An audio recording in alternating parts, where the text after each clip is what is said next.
The Lion King, an animated Walt Disney movie, was released in 1994. Our youngest daughter, Christina, was 7 years old. To say she was a fan of The Lion King is an understatement. We saw the movie in the theater. We would watch it many times at home. In fact, our memory is that we had it on VH tape. Y'all remember that, right? And that wore out, and we had to replace it with the DVD. Christy got to the point that she could quote the movie. And I believe now her son can just about do the same thing. As part of my sermon preparation for this week, we watched The Lion King. If you believe. Anyway, The Lion King tells a great story and tells it well. It involves Simba, a lion cub. He's one day going to be the lion of the Pride Lands. And at one point he sings, "I just can't wait to be king." But as is usually the case in the human world, Simba has to wait. He has a lot of things to learn. He needs to grow up. Other things need to happen. But eventually he does become king. He even gets to be king in 2 or 3 sequels. Well, last Sunday we saw that David waited to be king. He had been anointed to become the next king of Israel. David waited approximately 20 years. Today we look at the scriptures that tell of David becoming king. This is in 1 Samuel chapter 31 through 2 Samuel chapter 10, and we're just going to be hitting basically some highlights. First, there is the death of King Saul recorded in chapter 31 of 1 Samuel. David had opportunity to take the life of Saul, but he did not. He says, "I dare not take the life of God's anointed." But God had already decided that Saul would not, his line as king would not continue to the next generation. God had rejected Saul because Saul had rejected him. And in chapter 31, we had a description of the battle in which Saul lost his life. It was against the Philistines, the continual enemies of Israel. Saul was wounded. 3 of his sons, including Jonathan, were killed.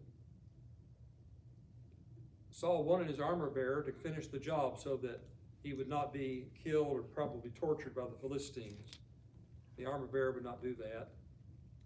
So Saul took his own sword and fell on it. So Saul was wounded. He committed suicide. But notice what 1 Chronicles chapter 10 says about his death, verses 13 and 14. "So Saul died for his breach of faith. He broke faith with the Lord in that he did not keep the command of the Lord, and also consulted a medium, seeking guidance. He did not seek guidance from the Lord. Therefore the Lord put him to death and turned the kingdom over to David, the son of Jesse." God had brought Saul to the throne. Saul had disobeyed God, and God caused his death. What is the reaction of David when he hears of the death of Saul? Well, that takes us into 2 Samuel chapter 1. Saul had been the enemy of David. Saul had tried to kill David on several occasions, had pursued him. But when David learned of his death, he tore his clothes, the sign of grief.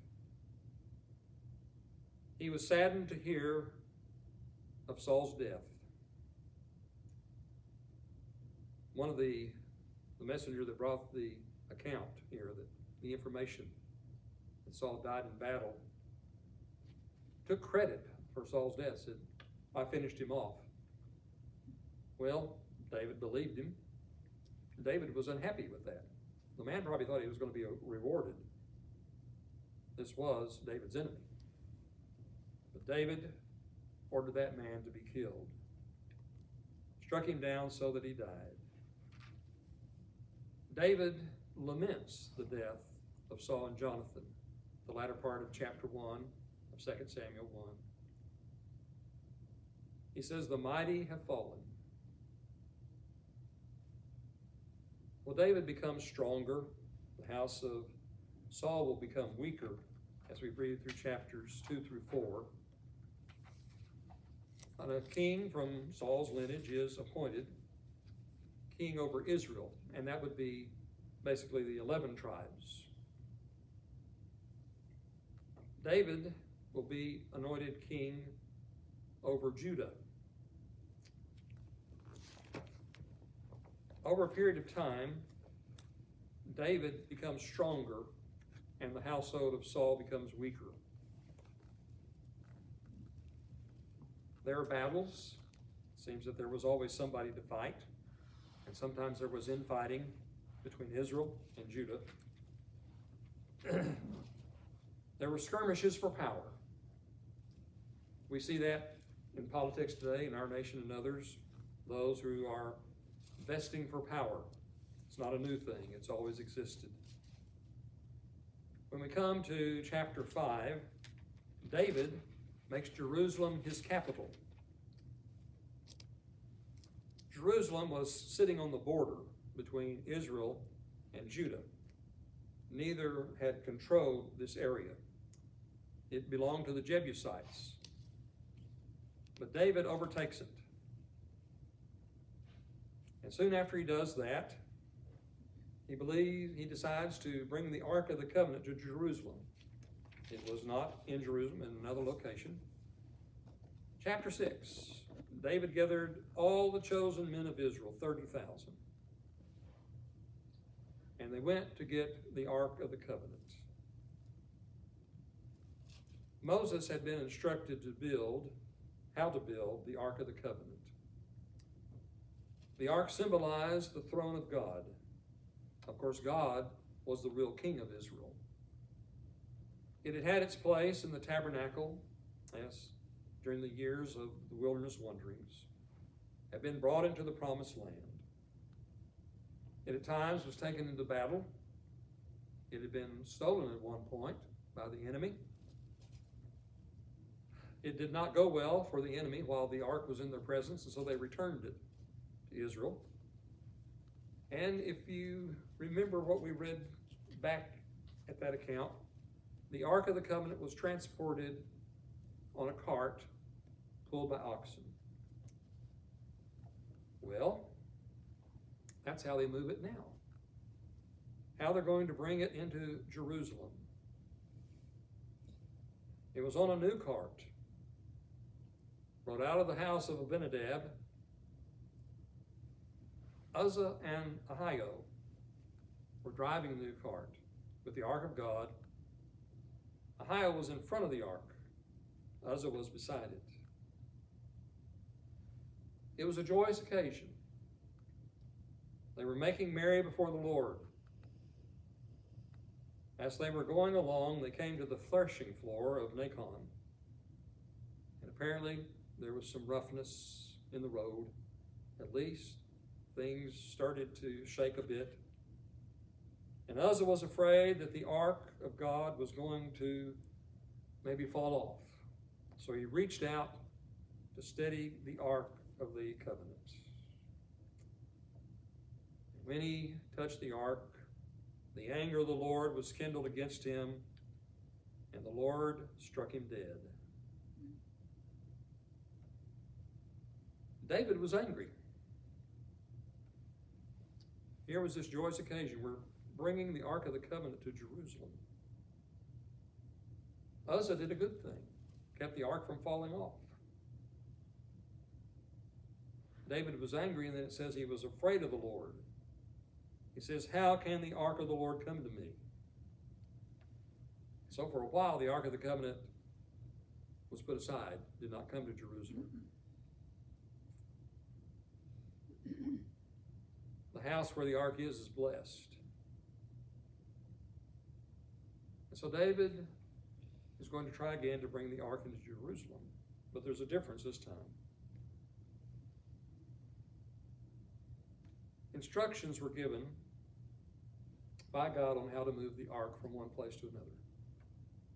Not on a cart, but carried on the poles that went through the Ark of the Covenant, carried by specific people.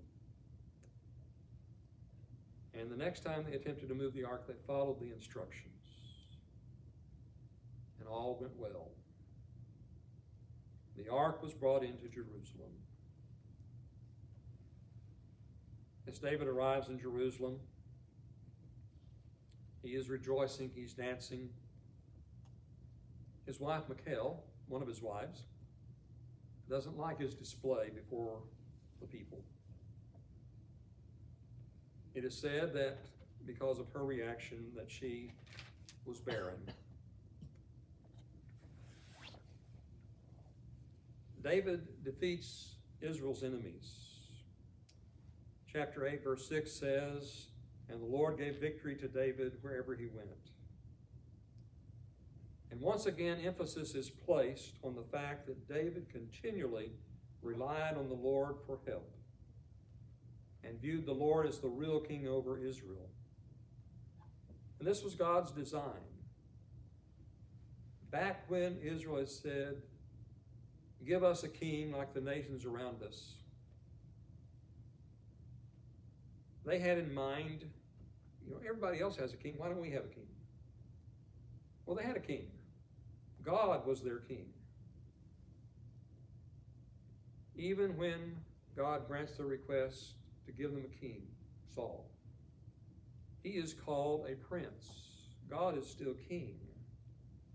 And David will recognize during his reign that God is king and that he is a prince. Israel would do well as long as they remembered that God was indeed their king. They would forget that on many occasions.